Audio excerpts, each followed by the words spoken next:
Un argumento clásico do reintegracionismo é que adoptar a ortografía portuguesa viría a facilitar o uso recíproco de textos escritos e textos audiovisuais co resto do mundo de lingua portuguesa e que iso reforzaría ou viría a reforzar o noso léxico e as nosas estruturas gramaticais máis xenuínas, non? Mas as persoas poderán preguntarse, mas reforzar por qué? Por que viría a reforzar iso o noso galego? Bon, cando falamos de reforzar, falamos sobre todo de poder ver, ouvir ou ler as nosas palabras e as nosas estruturas gramaticais nun volume suficiente de textos de todo tipo para permitir a súa naturalización, non? É o que se coñece no campo da didáctica das linguas como ter suficiente input, non, para poder activar unha determinada estrutura lingüística ou un determinado vocabulario, non? Eu hoxe e nos próximos vídeos vou por algúns exemplos destes reforzos a través do input e hoxe vou comezar por unha estrutura gramatical vinculada a un tempo verbal moi emblemático para o galego portugués, non, que é o infinitivo flexionado, que é máis coñecido na tradición gramatical galega como infinitivo conxugado, na tradición gramatical portuguesa como infinitivo persoal, mas eu voume referir a él como infinitivo flexionado, é o mesmo, non? Bon, pois se vos lésedes nunha gramática galega ou nunha gramática portuguesa os capítulos dedicados a este tempo verbal, iría de reparar en dúas cousas. Por un lado, que é un tempo verbal, unha parte da gramática bastante complexa, non? Bastante complicada, e por iso se lle dedican bastantes páxinas normalmente nas gramáticas, non?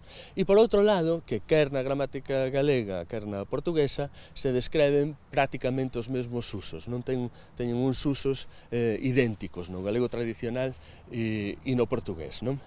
Resumindo moito, porque xa vos digo que é unha parte da gramática bastante complicada, pode dicerse que o infinitivo flexionado pode usarse en prácticamente todo tipo de frases e de orazóns, excepto nas perífrases verbais, non? Por exemplo, pode aparecer nunha frase como esta, non? Precedida por unha preposición, nunha fase preposicional, ou ouviron o estrondo, saíran á rúa, ou introducido por unha oración como esta, por unha oración impersoal, é mellor ires a pé, mas xa non vai aparecer nunha oración como esta, nunha perífrase verbal. Queres comer, non é posible dicer queres comeres, non? Porque xa está a persoa esclarecida no verbo auxiliar e, por tanto, non é preciso no infinitivo.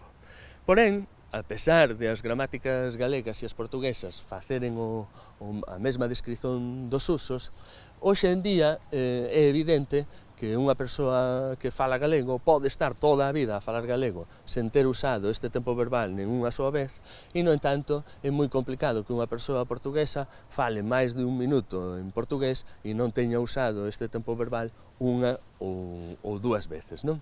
Por que? Por que acontece isto? Bom, acontece isto porque hoxe en día, na Galiza, é moi complicado ouvir este tempo verbal nun ámbito de uso coa suficiente frecuencia para poder ser imitado, por exemplo, por novos falantes que falan o galego, non?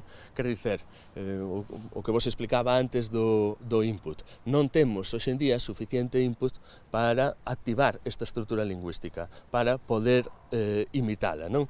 De maneira que hoxe en día unha persoa galega poderá ter ouvido algunha vez esta frase, que milagro madrugares tanto, mas o normal será tela ouvido xa, e moitísimas veces, destoutras maneiras. Que milagre madrugar tanto, ou que milagre que madrugues tanto.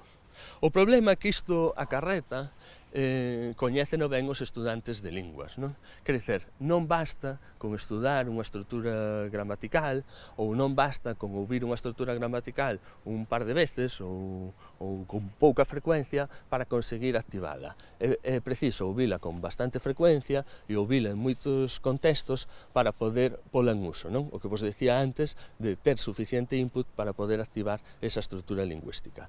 Para recebermos ese input de que vos falo, nós, no reintegracionismo, pensamos que o máis eficaz é relacionarse con outras variedades da lingua galega ou portuguesa, non? E tal vez, para relacionarse con esas outras variantes da lingua galego-portuguesa, o máis eficaz, pensamos nós, sería diluir o máximo posible as fronteiras ortográficas. Non quer dicer que non haxa outros remedios e outras solucións, mas esa pensamos que sería unha das máis eficaces.